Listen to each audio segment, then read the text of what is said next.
Cullen ব্রজকাল গোকুলে Ram Keshab জানুভ্যাম সহকানিত্যম রিঙ্গমানম ব্রজরতো।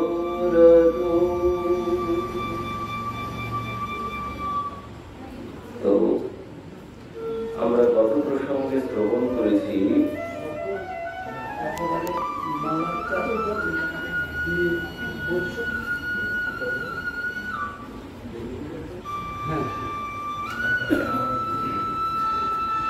লেখে গতিং ধাত্রে চিতান্নয়ম কিংবা দয়ালুম শরণম ব্রজেমা। ভগবান এত দয়ালু যিনি পুতনার মতো পাপিনীকে মাতৃগতি দিয়ে দিলেন। তো সুখদেবজি বলছেন লেভে গতিং ধাত্রে চিতান্নয়ম কিংবা দয়ালুম শরণম ব্রজেম। তার যদি শরণ গ্রহণ নাই করলাম, তিনি এমন দয়ালু, তিনি কারো দোষ দেখেন না।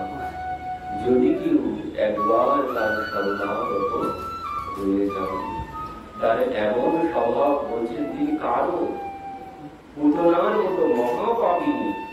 কি বলছেন? পুতনার লোক ও বাল অগ্নি রাক্ষসী রুধিরাসনা জীবন ছায়াতি হরই পরম গত্যা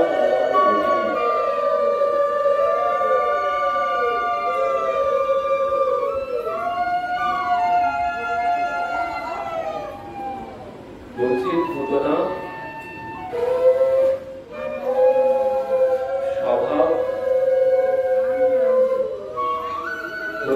স্বভাব কেমন ছিল? সাধু স্বভাবের? বললেন না, পুতনা সাধু স্বভাবের ছিল না, সে ছিল রাক্ষসী, হিংসুটে স্বভাবের। তো বলছেন খাওয়া দাওয়া কি করতো? খাওয়া দাওয়া কি নিরামিষ খেত? বলছে নিরামিষ তো দূরের কথা, রাক্ষসী রুধিরাসনা, বলছেন সে রক্ত পান করত, তাও আবার তাদের রক্ত। ছোট্ট ছোট্ট শিশুদেরকে হত্যা করে তাদের রক্ত পান করত। জীবন ছায়াতি হরই স্তনম গত্যম সর্বদিন। ভগবানের কাছে এসেছে, সে ভগবানকে এসে কি বলছে? বিষ পান করাচ্ছে। এই যার কার্য, আর সেই পুজোকে ভগবান কি করলেন? মাতৃগতি দিয়ে দিলেন। তিনি তার কোন দোষ দেখলেন না, তিনি তাকে মাতৃগতি দিয়ে দিলেন। তো সুখদেবজি এই জন্য বলছেন এমন প্রভু যদি শরণাগত নাই হলাম মনুষ্য শরীর লাভের পর, মনুষ্য শরীর লাভের পর এমন প্রভুর শরণ যদি না নিলাম, তাহলে এই মনুষ্য জন্ম এই লাভের কোন লাভ হলো না। এই মনুষ্য জন্ম পেয়ে কোন সার্থকতা হলো না যদি মনুষ্য শরীর লাভের পর প্রভুর শরণ না নিতে পারি। এই সুখদেবজি যিনি জন্মগ্রহণ করে গৃহ ছেড়ে চলে গিয়েছিলেন, জন্মগ্রহণের সাথে সাথে পিতা এত ডেকেছিলেন পুত্র পুত্র বলে, কিন্তু কিছুতেই তিনি শুনলেন না। তিনি গৃহ ত্যাগ করলেন, বনের মধ্যে গিয়ে তিনি ব্রহ্মের সাধনায় মগ্ন হয়ে গেলেন। কিন্তু পিতা খুঁজতে লাগলেন জঙ্গলের মধ্যে, খুঁজতে খুঁজতে ব্যাঘ্রের সাথে দেখা হলো। তারা বলছেন বাবা আপনি বৃদ্ধ বয়সে জঙ্গলের মধ্যে ঘুরছেন কেন? বলছেন আমার একটি পাখি হারিয়েছে। কি পাখি? বাবা আমার সুখ পাখি হারিয়েছে। তো বাবা আমরা পাখি ধরতে জানি। তো বলছেন তোমরা আমার এই পাখি ধরতে পারবে না। কেন? যে এই আমার যেমন তেমন পাখি নয়, ওই মানে তোমাদের ওই যে পাখি ধরার ব্যবস্থা, ওতে আমার এই পাখি ধরা দেবে না। তো কিভাবে ধরতে হবে বাবা বলো, আমরা সেভাবেই ধরে দেবো। তখন ব্যাসদেবজি তাদেরকে এই ভাগবতের শ্লোক বললেন। তো তারা এই ভাগবতের শ্লোক কণ্ঠস্থ করলেন। वरापीडं नटवरवपो कर्णयो कर्णिकारं बिभ्रतो वासौ कनकौकपीशं वैजयन्तीं च मालम् रन्ध्रानुविनुरधरसुनया पुरयानगौपवृन्दै वृन्दारण्यं सपदो रमणं प्राविशदौ गीतकीर्तिः বললেন বরাহপীড়ম নটবর গোপু কর্ণয়ঃ কর্ণিকারম। ভগবান বরাহপীড়ম নটবর গোপু মানে মাথায় গরুরের পুচ্ছ। বরাহপীড়ম নটবর গোপু, তার শরীরটা যেন নটবর, তিনি সর্বক্ষণ নৃত্যরত, মানে চলেন তাও যেন তিনি নৃত্য করেন, এমন ভগবানের অঙ্গের ভঙ্গি। আর কি কর্ণয়ঃ কর্ণিকারম, দুই কর্ণের মধ্যে একটি কর্ণে কর্ণিকার একটি ফুল। সকালের একবার ডান দিকের সকালেরকে দেখিয়ে বলেন, দেখতো সখা আমাকে কেমন লাগছে। একবার সেই ফুলটাই বাম কর্ণে দিয়ে বাম দিকের সকালের বলেন, দেখতো সখা আমাকে দেখতে কেমন লাগছে। তো এইভাবে ভগবান নৃত্য করতে করতে গোষ্ঠ থেকে গৃহে ফিরে আসেন সন্ধ্যাবেলা। গলায় 5 প্রকার ফুলের বৈজয়ন্তী মালা ঝুলছে। আর সন্ধ্যাবেলা পড়ন্ত সূর্যের আলো ভগবানের অঙ্গে যখন পড়ে, বলছেন তখন আর কালো অঙ্গ কালো থাকে না। কি হয় যে গোধূলিতে সমস্ত কালো অঙ্গ সাদা হয়ে যায়। আর সেই সাদা অঙ্গের উপরে মানে ধুলোয় সাদা হয়ে গেছে ধুলিতে, আর সেই অঙ্গের উপরে সূর্যের আলো পড়েছে সন্ধ্যাবেলা। সুখদেবজি বলছেন এর বর্ণনা দেওয়া বড়ই কঠিন। যারা দর্শন করেছে তারা সবাই মুগ্ধ হয়ে গেছেন। তো এই বর্ণনা শ্রবণ করে সুখদেবজি, যিনি জন্মগ্রহণ করে চলে এসেছেন, জন্মগ্রহণের সাথে সাথে নারী ছেদনা পর্যন্ত হয়নি, তিনি গৃহ ত্যাগ করেছেন। আর সেই সুখদেবজি ভগবানের এই রূপের কথা শ্রবণ করে তিনি ব্রহ্মের সাধনা তার ভঙ্গ হয়ে গেছে। গৃহ ত্যাগ করে চলে এসেছেন, এই রূপের বর্ণনা শ্রবণ করে তার ধ্যান ভঙ্গ হয়ে গেছে। তো ধ্যান ভঙ্গ হয়েও তিনি বসে আছেন, ভাবছেন রূপে তো কোনো কাজ হবে না, রূপে কোনো লাভ হবে না। তো রূপ আজ আছে কাল থাকবে না, গুণ চাই, গুণ না হলে কোনো লাভ নেই। তো এই জন্য তিনি বসে আছেন, উঠলেন না, ধ্যান ভঙ্গ হয়ে গেছে, ব্রহ্মের ধ্যান ভঙ্গ হয়ে গেছে, কিন্তু তিনি বসে আছেন। এবার পরবর্তীতে তারা এই শ্লোকটি বলেছেন, লেভে গতিম রাত্রে চিতান্নয়ম কিংবা দয়ালুম শরণম ব্রজেম। বলছেন তিনি এত দয়ালু যে তাকে বিষ পান করিয়ে মারতে এসেছে, তিনি তাকে মাতৃগতি দিয়েছেন। আর এই কথা শ্রবণ করেই সুখদেবজি উঠে পড়েছেন ও ব্রহ্মের সাধনা বাদ দিয়ে, ব্রহ্মের সাধনা বাদ দিয়ে তিনি তাদের কাছে দৌড়িয়ে গেছেন। বলছেন তোমরা এই শ্লোক কোথায় পেয়েছো, আরো শোনাও আরো শোনাও। তখন বলছেন না আমরা তো আর জানি না, আমরা এই দুটিই জানি। তো আর যদি শুনতে চান তো আমাদের সাথে চলুন। তো সেই ব্যাসদের সাথে সুখদেবজি চলে এলেন। সেই ব্যাসরা সুখদেবজিকে নিয়ে ব্যাসদেবজির কাছে নিয়ে এলেন। এসে দেখছেন এ তো পিতার কাছে নিয়ে এলেন। তো বললেন বাবা আমি তোমার জন্য এই ব্যবস্থা করেছি, তো তুমি আরো শুনতে চাও তাহলে বসো। কারণ ব্যাসদেবজি চিন্তা করছিলেন আমি যে এই ভাগবত রচনা করেছি, এই ভাগবত আমি কাকে দিয়ে যাব। তো বাবা আমি তোমার জন্যই এই ভাগবত আমি প্রণয়ন করেছি, তুমি জগতে গিয়ে প্রচার করবে, তো তুমি আমার কাছে এখানে শ্রবণ করো। তো সেখানে 2 বছর শ্রবণ করেছিলেন। 2 বছর ধরে সুখদেবজি এই ভাগবত পিতার কাছে শ্রবণ করেছিলেন।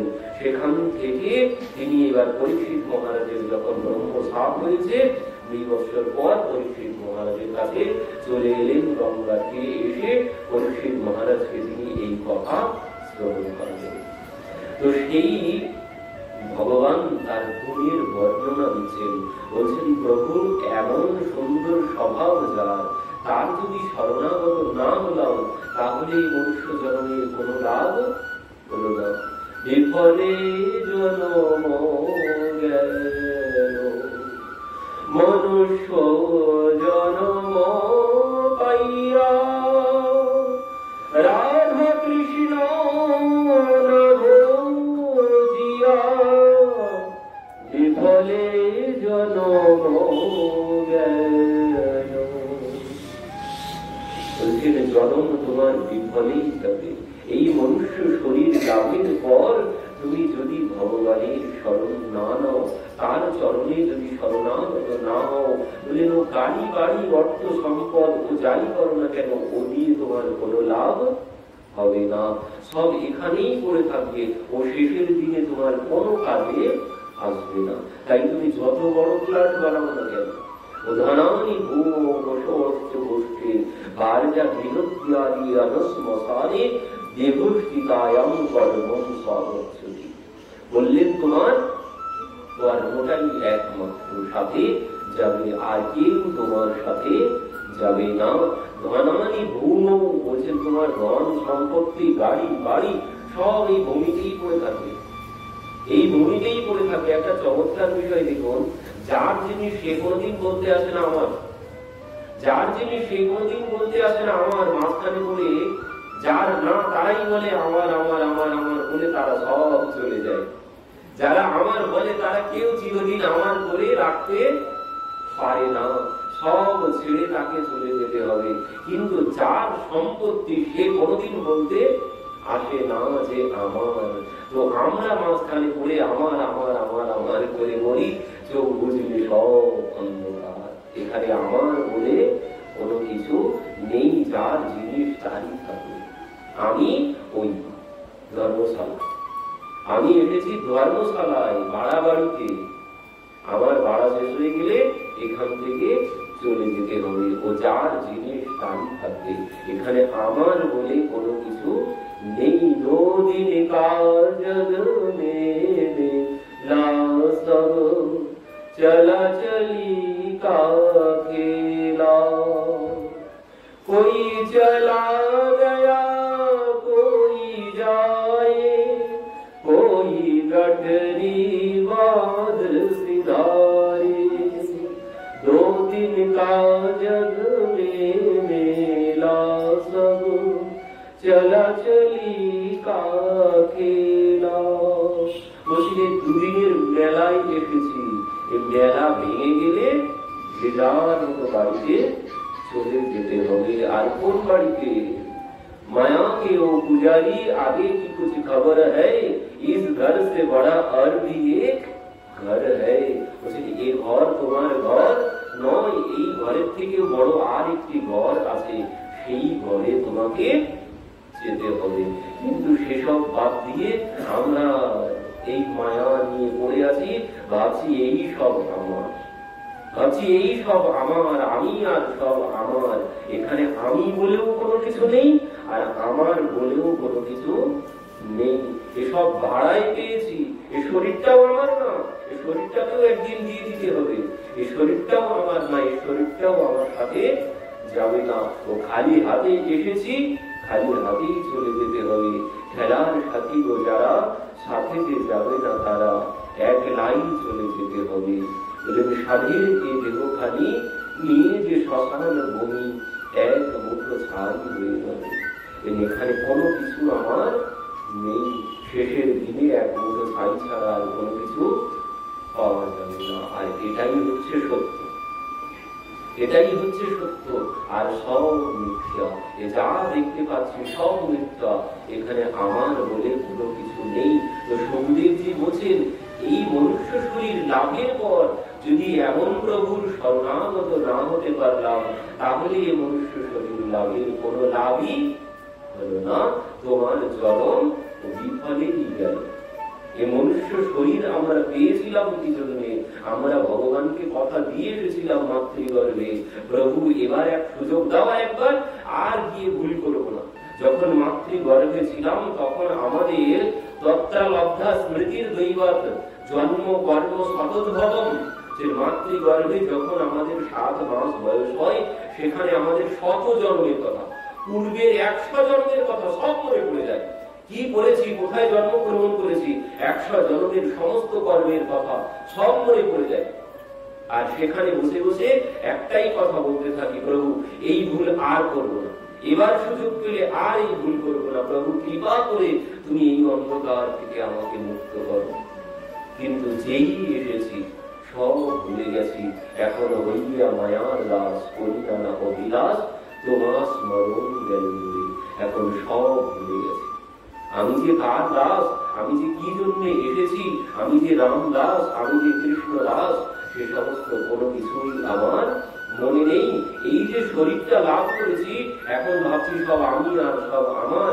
এই শরীরটাও কিন্তু আমার না, এই শরীরটা তিনি কৃপা করে আমাকে দান করেছেন মাত্র। তিনি আমাকে কৃপা করে দান করেছেন। তিনি যদি দান না করতেন আমি এই মনুষ্য শরীর পেতাম না, যেটি নিয়ে আমাদের সব থেকে বেশি অহংকার, যেটি আমাদের সব থেকে বড় অহংকারের বিষয়। এই মানব শরীর, এটাই সব থেকে বড় অহংকারের বিষয় আমাদের। এই মানব শরীরটাও এটা তিনি কৃপা করে দিয়েছেন, তাই আমরা পেয়েছি। তিনি যদি না দিতেন আমরা পেতাম না। কারণ বলছেন এই যে মানব শরীর তিনি কৃপা করে না দিলে আমরা পেতাম না। কেন বলছেন এই শরীর আমি কেন পেলাম?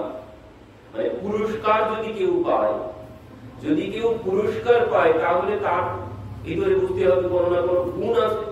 গুণ না হলে কেউ তো পুরস্কার পাবে না। তো বলছেন সব থেকে বড় পুরস্কার হচ্ছে মানব শরীর। তো আমি যখন এই মানব শরীরটি পেয়েছি তাহলে আমার মধ্যে কিছু না কিছু গুণ আছে। গুণ না হলে ভগবান কি জন্য দেবেন আমাকে মানব শরীর? আমাকে তো ওই গরু ছাগল ভেড়া করে পাঠাতে পারতেন। তাহলে তিনি আমাকে কি জন্য মানব শরীর দিয়েছে? আমার মধ্যে কিছু না কিছু গুণ আছে, তাই বলছে না তোমার মধ্যে কোনো গুণ নেই, তিনি কৃপা করে দিয়েছেন মাত্র। এই গুণের জন্য, আমার গুণের জন্য আমি কোনো প্রাইজ পাইনি, এটি সম্পূর্ণ কৃপার জন্য পেয়েছি। তিনি কৃপা করে না দিলে আমি পেতাম না। তো বলছেন এই মানব শরীর আমরা পেয়েছি কিভাবে? তুমি যদি বলো যে আমার মধ্যে গুণ আছে তাই আমি পুরস্কার পেয়েছি, আমার মধ্যে গুণ আছে তাই আমি পুরস্কার পেয়েছি, গুণ না থাকলে আমি পেতাম না। কিন্তু ভগবান যদি আমার কর্ম বিচার করতে বসেন, আমার কর্ম যদি তিনি নিয়ে বিচার করতে বসেন, তাহলে কি হবে? এমন কোন বৃক্ষ আছে যার গায়ে বাতাস লাগেনি? প্রত্যেকটা বৃক্ষের গায়ে বাতাস লেগেইছে। তো কেউ বলতে পারবে না যে আমি কোনো পাপ করিনি। আমি যদি বলি আমি এই করেছি, আমি ওই করেছি, আমি এই করেছি, আমার এই গুণ আছে তাই আমি মনুষ্য শরীর পেয়েছি, বললেন না, গুণ থাকলেই মনুষ্য শরীর পাওয়া যায় না। কেউ বলতে পারবে না, যত বড় মহাত্মা হোক, কেউ বলতে পারবে না যে আমি কোনোদিন কোনো পাপ করিনি, আমার দ্বারা কোনো পাপ হয়নি। ভাগবতে রাজা নিরিগের কথা আছে। রাজা নিরিগ তিনি এত বড় দানী ছিলেন, তার দান জিজ্ঞাসা করা হয়েছে তুমি কি দান করেছো? তো বলছে আমার দান বলে শেষ করা সম্ভব নয়। বলছেন এই নিজের মুখে বলছেন যাবত্য শিক্ষিতার ভূমের যাবত্য জীবিতারকা যাবত্য বর্ষধারাশ্চ যাবত্য শিক্ষিতার ভূমে, মানে ধূলিকণা, যাবত্য জীবিতারকা আকাশের তারা। নিজে ভগবানের সম্মুখে দাঁড়িয়ে বলছেন যে প্রভু আমি এত দান করেছি, তারা গুণে বলা সম্ভব, কিন্তু আমি কত দান করেছি ও কোনোদিন বলা সম্ভব নয়। যাবত্য বর্ষধারাশ্চ, মানে বর্ষার ধারা, বৃষ্টির ফোঁটাও গুণে বলা সম্ভব হলেও আমি যা দান করেছি কোনোদিন গুণে বলা সম্ভব নয়। তো এত বড় যিনি পুণ্য আত্মা, যিনি এত দান করেছেন, তার গতি কি হলো? তার গতি কি হলো? গিরগিটি হয়েছেন তিনি, তিনি গিরগিটি জনিতে গিয়েছেন। তো আমি যদি বলি আমি এত বড় মহাত্মা, আমি এত বড় ধর্মাত্মা, আমি এই জন্য মনুষ্য শরীর পেয়েছি, কোনদিন না। এমন রাজা নিরিগের মতো এত বড় দামি তিনি গিরগিটি জনি লাভ করেছেন। আর সেখানে আমি কোন পুণ্যকর্ম করেছি? তিনি এত বড় পুণ্যকর্ম করেছেন, গাভী দান করেছেন, তাও কি বলছেন সবৎসা বাছুরির সাথে দুগ্ধবতী। ভগবান বলছেন তুমি হয়তো কি করেছো, ওই গাভী দান করেছো, বৃদ্ধ গাভী দান করেছো। বলছেন না প্রভু, আমি একটাও বৃদ্ধ গাভী না, সব সবৎসা বাছুরি সহ দুগ্ধবতী গাভী দান করেছে। আর কতগুলো গাভী সেও বলা সম্ভব নয়। এত দান করেছে, তারপরেও তার গতি কি হলো? সে গিরগিটি হয়ে গেল। কেন? শুধুমাত্র একটুখানি ভুল, অহংকার। আমি এত বড় দানি, আমি এত বড় দানি, এই অহংকারের জন্য সে গিরগিটি জনিতে চলে গেল। আর আমরা যদি বলি আমি আমার গুণের জন্য এই মনুষ্য শরীর পেয়েছি, সম্পূর্ণ ভুল হয়ে যাবে। কোনদিন তিনি যদি একজন পরীক্ষা দিতে গেছে, এখন প্রশ্ন পড়েছে, তিনটির মধ্যে যে কোনো একটি লিখতে হবে। প্রশ্নের মধ্যে নানান রকম ভাব থাকে, তো যে কোনো তিনটির মধ্যে একটি লিখতে হবে। এখন সে কি করেছে? তিনটির মধ্যে তিনটি লিখেছে, তিনটি উত্তর লিখেছে। লিখে বলছেন, পরীক্ষক মহাশয় আপনি যে কোনো একটি গ্রহণ করে এর থেকে আমাকে নাম্বার দিয়ে দেবেন। থেকে এবার ভালো করে খুঁজে খুঁজে দুটি ভুল বার করেছে বা একটি ভুল বার করেছেন। তিনটি প্রশ্নের মধ্যে একটির মধ্যে তিনি ভুল বার করেছেন। এবার সে কি লিখেছে? যে কোনো একটি আপনি গ্রহণ করবেন। এবার আমি ঠিক দুটো কেটে দিয়ে ভুলটাই গ্রহণ করবো। সে যখন লিখেছে, আমি এখন আমার ইচ্ছা মতো দেখতে পারি। এখন যদি আমার মুড ভালো থাকে তাহলে আমি তাকে নাম্বার দিতে পারি, আর যদি আমার মুড খারাপ থাকে তো আমি সবকটাই কেটে দিতে পারি। এখন সম্পূর্ণ আমার উপরে। তো ঠিক তেমন আমি যদি বলি প্রভু আমি এই পুণ্য করেছি, আমি সেই করেছি, আমি ওই দান করেছি, আমি ভোরবেলা উঠে এত নাম করেছি, তুমি আগে আমার এইগুলো দেখো, তুমি আগে আমার এইগুলো দেখো। এবার তার যদি মুড খারাপ থাকে, তিনি যদি এবার আমার উল্টো দিক থেকে শুক্লপক্ষ বাদ দিয়ে কৃষ্ণপক্ষ দিকে যদি তিনি যান, তখন কি হবে? আমি কোনোদিন বলতে পারবো না যে আমি কোনদিন কোনো পাপ করিনি। এমন কোনো মহাত্মা নেই বলতে পারবে না যে আমার দ্বারা কোনো পাপ হয়নি। এক পা মাটিতে দিলেই পাপ হয়, এক পা মাটিতে রাখলেই পাপ হয়। আমার পায়ের তলায় কত ছোট ছোট প্রাণী, সব প্রাণ আছে। তো এই জন্য কেউ বলতে পারবে না যে আমার দ্বারা কোনোদিন কোনো পাপ হয় না বা হয়নি। তো এখন ভগবানের উপরে সবকিছু। তিনি যদি এখন তার মুড ভালো থাকে, তিনি আমাকে নাম্বার দিতে পারেন। আর যদি মুড খারাপ থাকে, তিনি যদি আমার খারাপটা আগে বিচার করেন, তাহলে তো কোথায় যাবো তার কোনো ঠিক ঠিকানা থাকবে না। এই জন্য বলছেন কবহু কে কর করুণা নর দেহি দেতে ঈশু বিনা হেতু সনে। কি বলছেন? কবহু কে কর করুণা নর দেহি, তিনি করুণা করে এই নরদেহ দান করেছেন।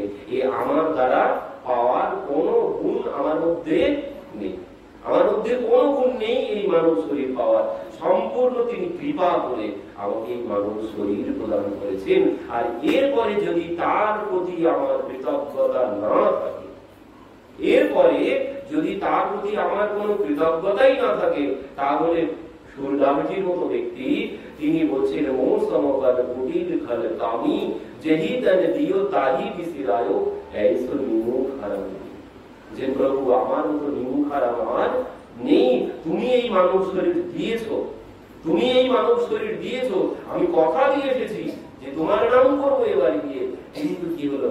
এই মানব শরীর পাওয়ার পর সব ভুলে এখন এই গাড়ি আমার, বাড়ি আমার, অর্থ আমার, পত্নী আমার, নাতি আমার, নাতনি আমার, পুত্র আমার, কন্যা আমার, আমার যে আসলে কে সব ভুলে গেছে। এখন আর কোনো কিছু আমার স্মরণ নেই। তো এই জন্য বলছেন যে এই মানব শরীর পেয়েছি একমাত্র তার কৃপাতে। আর সেই জন্য তার প্রতি কৃতজ্ঞতা আমাদের সবাইকে জানাতেই হবে। না হলে সূর্যাজি বলছেন মোসমকর কুটির ফল কামি, যে আমার মতো কুটির ফল ব্যক্তি, কামি ব্যক্তি আর কেউ নেই। যেই তার দিয়ে মানে যিনি এই শরীরটি দিলেন, আমি তাকে তুলে বসে আছি। আমার মতো নিমুখ হারাম আর কেউ কি আছে জগতে? যিনি এই শরীরটি আমাকে দিয়েছেন, আমি তার প্রতি আমার কোনো কৃতজ্ঞতা নেই। তো বলছেন এই মাস হচ্ছে সেই কৃতজ্ঞতা জানানোর মাস। এই মাসে যদি ভগবানের প্রতি আমার কৃতজ্ঞতা না থাকে, ভগবানের জন্য আমার কোনো পরিশ্রম না থাকে, তাহলে বলছেন এই শরীর কিন্তু আর পাওয়া সম্ভব নয়। তোমাকে রাক্ষস জনিতে যেতে হবে। এই দামোদর মাসে ভগবান বলছেন যে 11 মাস আমি তোমার কোনো কিছু দেখতে আসবো না। এই মাসে আমি দেখতে আসবো তুমি আমার জন্য কি করলে না করলে। কারণ বড় বড় কথা বলেছিলে তখন, মাতৃগর্ভে যখন ছিলে তুমি তখন বড় বড় কথা বলে এসেছো, তো আমি দেখতে আসবো সেই কথা তুমি কতটা পালন করলে। তো এই মাসটাতে তিনি দেখতে আসেন, আর 11 মাস তিনি কোনো কিছু দেখতে আসেন না। তো এই জন্য আমাদের সবার কর্তব্য যে তার জন্য কিছু না কিছু পরিশ্রম আমাদেরকে এই মাসে করতেই হবে। তো সুখদেব জি বলছেন এমন প্রভুর শরণাগত যদি নাই হলাম তাহলে এই মনুষ্য শরীর লাভের কোনো লাভ হলো না, তোমার আশা যাওয়াই আর হয়ে গেল, কোনো লাভ হলো না তোমার। মনুষ্য শরীর দিয়ে তোমার কোনো লাভ হলো না যদি তুমি তার স্মরণ না নিতে পারবে। তো পরবর্তীতে আরো অনেক বর্ণনা দিয়েছেন। পরবর্তীতে এসেছেন কে? শকটাসুর এলেন। শকটাসুরকে ভগবান উদ্ধার করলেন। শকটাসুরের পর একটা ব্যাখ্যা করতে গেলেই 1 ঘন্টা চলে যাবে, আমাদের তো সময় সংকেত। তো তার পরবর্তীতে এলেন তৃণাবর্ত। তৃণাবর্ত এসে ভগবানকে উড়িয়ে নিয়ে চলে গেলেন। তো বলছেন এই তৃণাবর্তকে, এই তৃণাবর্ত হচ্ছে কামনা বাসনার ঝড়। তৃণাবর্ত এলে কি হয় বলেন, তৃণাবর্ত যখন এসেছে সমস্ত গোকুল অন্ধকারে রজসা তমসাবৃতম, মানে রজগুণ আর তমগুণে ঢেকে গেছে সমস্ত গোকুল, মানে ধুলিতে। যখন ঝড় আসে ঝড়ে ধুলো ওঠে, আর সেই ধুলিতে সমস্ত গোকুল অন্ধকার হয়ে গেছে। আর সেই অন্ধকারের মধ্যে তৃণাবর্ত এসে ভগবানকে উড়িয়ে নিয়ে চলে গেছেন। তৃণাবর্ত যখন ভগবানকে নিয়ে চলে গেছেন, কিছুক্ষণ পর ভগবান নিজের অঙ্গের ভার বাড়িয়ে নিয়েছেন। আর সেই ভারে তৃণাবর্ত ভাবছে আমি কি নন্দ মহারাজের গৃহের সম্মুখ থেকে কোনো বড় পাথর তুলে নিয়ে এলাম নাকি কালো। ভগবান বলছেন ওরে মূর্খ, আমাকে সবাই পাথরের মধ্যে আমাকে দর্শন করে, আর তুই আমার মধ্যে পাথর দর্শন করছিস, তো চল তোকে ওই পাথরের উপরেই আছড়িয়ে মারব। তো সেই পাথরের উপরে ফেলে তৃণাবর্তকে ভগবান বধ করলেন। পরবর্তীতে সুখদেবজি বর্ণনা দিচ্ছেন যে ভগবান আস্তে আস্তে একটু করে বড় হচ্ছেন। এখন প্রভুর বয়স 1 বছর পার হয়ে গেছে। একদিন বসুদেবজি গিয়েছেন গর্গাচার্যজির কাছে। গর্গাচার্যজির কাছে গিয়ে বলছেন, গুরুদেব আমি আমার লালাকে রেখে এসেছি নন্দ মহলে, 1 বছর পার হয়ে গেছে, তো আমার লালার কোনো খবর আমি অনেক দিন পাইনি। তো নন্দ মহারাজ আমার লালার কোনো নামকরণ করলো কিনা, আর কি নামকরণ করলো তাও আমি কোনো খবর পাইনি। তো যদি কৃপা করে আপনি যেতেন, আমার লালাকে দেখে আসতেন, আর যদি নামকরণ করে থাকে তো কি নামকরণ করেছে, আর যদি নামকরণ না করে থাকে তো আপনি গিয়ে আমার লালার নামকরণ করে আসবেন। এই কথা শ্রবণ করে গর্গাচার্যজি এসেছেন নন্দ মহারাজের ভবনে। নন্দ মহারাজ গর্গাচার্যজিকে দর্শন করেই আগে প্রণাম করেছেন, প্রণাম করে ফিরিয়ে নিয়ে গেছেন, অষ্টন পূজন বন্দন করেছেন, করে এবার বলছেন যদুনামাচর্য খ্যাতস্ব ভুবি সর্বত শ্রুতম ময়া সংস্কৃতম তে মন্যতে দেবকী সুতম। গুরুদেব বড় কৃপা করে আপনার চরণ ধুলি পড়েছে আমার গৃহে। তো গুরুদেব আমার 2টি পুত্র, আমার 2 পুত্র 1 বছরের বেশি বয়স হয়ে গেছে, কিন্তু ছোট পুত্রের জন্মগ্রহণের পরেই তার একের পর এক বিপদ লেগেই আছে, তার উপরে একের পর এক বিপদ লেগেই আছে। পুতনায় এলো, তৃণাবর্ত এলো, শকটাসুর এলো, তো বলছেন একের পর এক বিপদ লেগেই আছে। তো আপনি যদি তার হাতের লেখা ঠিকজি পুষ্টি বিচার করে একটু বলতেন, কারণ আপনার মতো মানে সমস্ত জগৎ জানে আপনার গুণের কথা, আপনার থেকে বড় জ্যোতিষী আর জগতে নেই।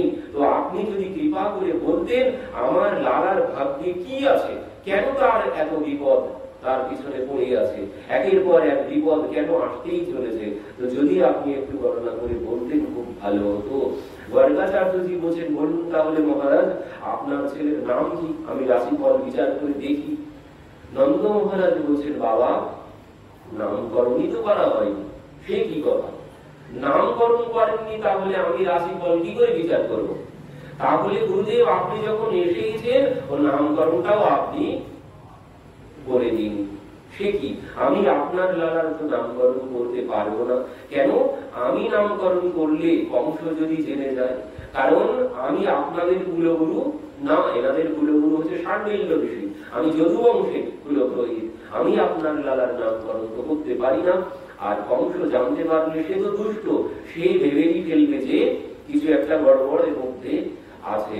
তো নন্দ মহারাজ বলছে, বাবা আমি এমন ব্যবস্থা করব কেউ জানতে পারবে না। গর্গাচার্যজি বলছেন, তাহলে আমি করতে পারি।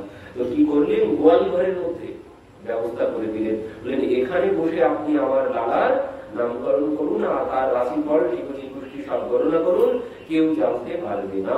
তো সেই গোয়াল ঘরের মধ্যে ব্যবস্থা করে দিয়েছেন। গর্গাচার্যজি গোয়াল ঘরের মধ্যে বসেছেন।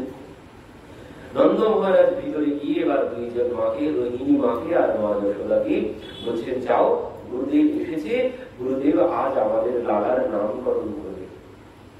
গোয়াল ঘরের মধ্যে তিনি আছেন। তো এই কথা শ্রবণ করে রোহিণী মাতা আর মা যশোদা তাদের দুই লালাকে কোলে নিয়ে চলেছেন। যেতে যেতে বলছেন, দিদি আমাদের লালার নামকরণ করবে, আর যে কেউ এসে নামকরণ করে যাবে তা তো হয় না। এই গুরুদেব কেমন, একটু পরীক্ষা করে দেখতে হয়, ইনি কেমন বড় পণ্ডিত, একটু পরীক্ষা নিতে হয়। তো কারণ এতদিন আমরা নামকরণ করিনি আমাদের লালা, মানে যেমন তেমন যাকে তাকে দিয়ে নামকরণ করানো যায় না। পুত্রের নামকরণ যাকে তাকে দিয়ে করাতে নেই। তো এই জন্য 1 বছর পার হয়ে গেছে, নামকরণ হয়নি এখনো। তো এই জন্য বলছেন যে কেউ এসে নামকরণ করে যাবে তা তো হয় না। এই গুরুদেব কেমন বড় পণ্ডিত আগে দেখি আমরা, তারপরে এনার নাম আমরা গ্রহণ করবো, না হলে গ্রহণ করবো না। তো কিভাবে পরীক্ষা করবে দিদি? তো বলছেন, দেখ এক কাজ কর, আমার লালাকে তুই কোলে নে আর তোর লালাকে আমার কোলে দে। তো মা যশোদার লালা নিলেন রোহিণী মাতা, রোহিণী মায়ের লালা নিলেন মা যশোদা, নিয়ে দুইজনে এসে গুরুদেবকে প্রণাম করে গুরুদেবের সম্মুখে বসেছেন। এবার গর্গাচার্যজি ভগবানকে এক পলক